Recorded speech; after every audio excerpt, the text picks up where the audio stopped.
Lep pozdrav vsem skupaj. Za nami je prvi korak, ki ga slovenska ustava predvideva za oblikovanje nove izvršilne oblasti oziroma vlade po volitvah.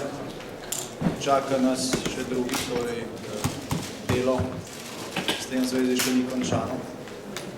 Začeli ga bomo takoj in upam, da bomo tam nekje okrog 10. februarja to delo tudi končali. Rezultat glasovanja danes je v okviru pričakovanja, enako tudi sama razprava poslank in poslancev v državnem zboru.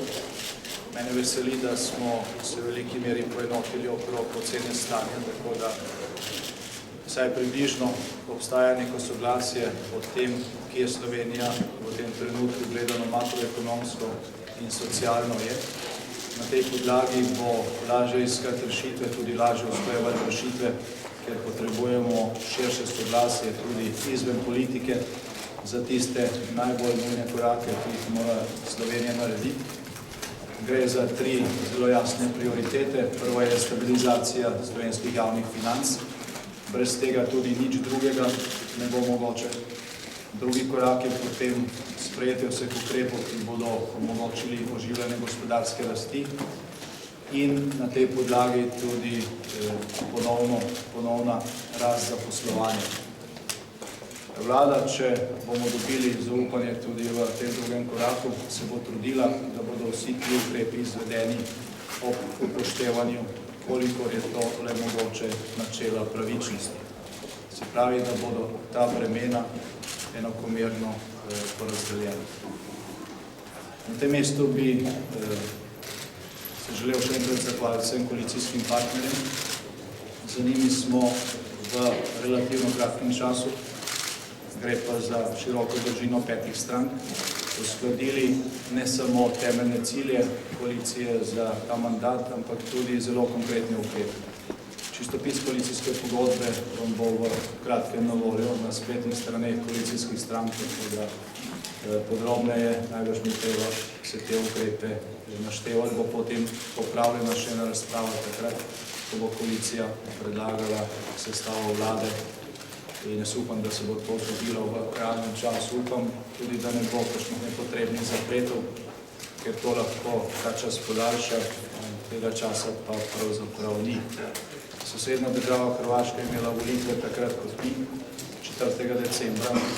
Vlado imajo, mislim, da že več kot en mesec, sprejemajo ukrepe, zakone, mi pa se šele pogovarjamo, oziroma mi pa smo šele sredi procedure, ki smo jo naredili samo na pol.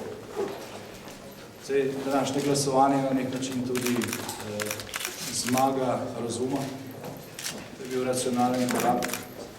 Po teh zapletih po predčasnih volitvah 4. decembra je bila pravzaprav to edina racionalna, kako bi rekli tudi pametna rešitev, ki smo jo podpisali v okviru koalicijske pogodbe. In to smo naredili ob zavedanju vseh partnerjev, kakšno delo nas čaka. Glede na to, da je bil danes narejen šele prvi korak, da drugi še sledi, da je ta tudi zahteven, boste razumeli, da širše o teh stvareh danes tukaj ne bom govoril in da odgovarjam na vaše vprašanja, ker je to občutljiv čas dokončevanja teh koalicijskih pogajanj. Ne želim jih naprej kakorkoli omejevati in komplicirati. Vam bom po primeru, če dobimo zaupanje, če koalicija in jaz kot predlagatelj dobimo zaupanje tudi v tem drugem koraku in bo vlada 10. februarja ali tam nekje v državnem zboru potrjena, takrat bomo naredili tiskovno konferenco, na voljo vam bom za vse vprašanja, tako da s tem ne bo nikakršnih problemov. Pričakujte pa v nadaljevanju manj razprav, tudi manj tiskovnih konferenc. Upamo pa, da boste namesto tega lahko večkrat poročali o dobrih oziroma boljših rezultatih. Prepričan pa sem, da vam tudi v tem mestnem času ne bo dolgčas, saj v tem državnem zboru veliko kolegic in kolegov, ki vam bodo postregli z različnimi informacijami. Hvala lepa.